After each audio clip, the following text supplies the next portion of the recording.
Hello students, chapter 1 chemical reactions and equation term 1 में है। MCQ होने वाला है और आपने इसे अच्छे से पढ़ लिया है, प्रैक्टिस कर ली है। लेकिन जहाँ रेडॉक्स रिएक्शन की बात आती है थोड़ा कन्फ्यूजन है। 2 मिनट में फटाफट से रिवाइज करते हैं। Reduction plus oxidation becomes redox reaction, ये आपको पता है। और यहाँ पर एक रिएक्टेंट का ऑक्सीडेशन होता है, वो ऑक्सीडाइज होता है। एक रिएक्टेंट का रिडक्शन होता है, वो रिड्यूस होता है। तो पहले हम समझते हैं कि ऑक्सीडेशन क्या होता है। तो एडिशन ऑफ ऑक्सीजन ऑक्सीडेशन होता है, ठीक है। और रिमूवल ऑफ हाइड्रोजन ऑक्सीडेशन होता है। यहाँ पर ये भी ध्यान रखना है कि अगर रिमूवल ऑफ हाइड्रोजन है तो वो भी ऑक्सीडेशन है।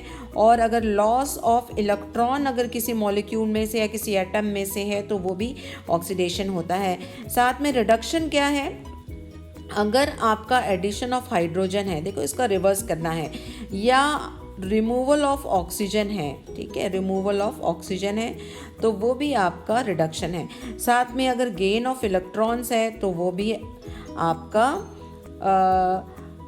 रिडक्शन है। देखिए ये loss and gain of electrons के बेसिस पे क्वेश्चंस बहुत कम आते हैं। एक आध क्वेश्चन मैंने देखा था, थोड़ा ध्यान में रखेंगे।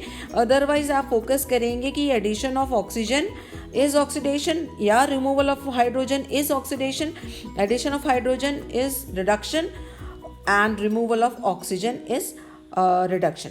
तो यहाँ पर एक रिएक्शन ये है MnO2, पहले से बैलेंस कर लेते हैं। यहाँ पे 4HCl लगाएंगे और यहाँ पे 2 वाटर मॉलिक्यूल लगा देंगे तो आपका ये बैलेंस हो गया।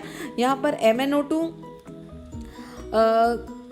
को हम रिएक्टेंट साइड और प्रोडक्ट साइड में कंपेयर करते हैं, ठीक है। तो MnO2 में हम देख रहे हैं कि ऑक्सीजन प्रोडक्ट साइड में आने पर इसमें रिमूव हो रहा है। इसका मतलब ऑक्सीजन का जो रिमूवल है वो क्या है, रिडक्शन। तो MnO2 का क्या हो रहा है, रिडक्शन हो रहा है, ठीक है। ये आपको क्लियर हो गया।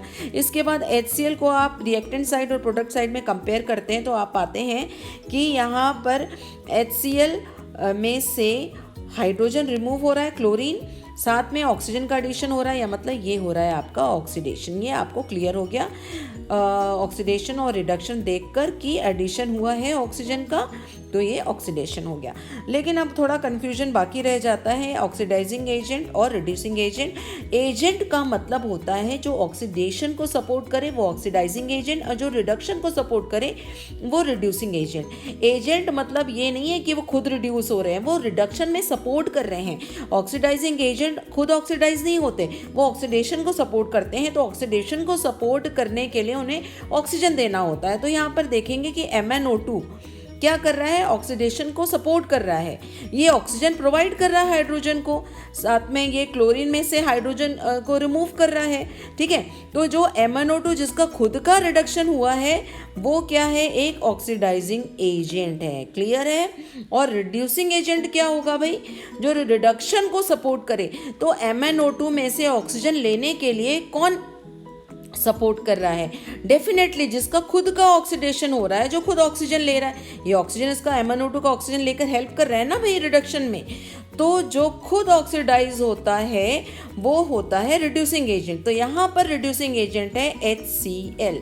तो ये अब आपको क्लियर हो गया है कि जिसका ऑक्सीडेशन होता है वो रिड्यूसिंग एजेंट होता है और जिसका रिडक्शन होता है वो oxidising agent.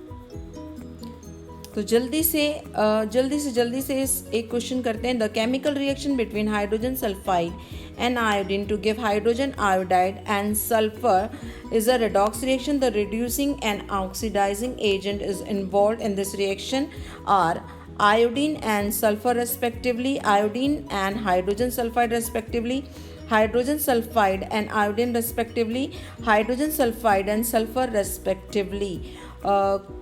Write your answer in comment section and check in description box. Thank you.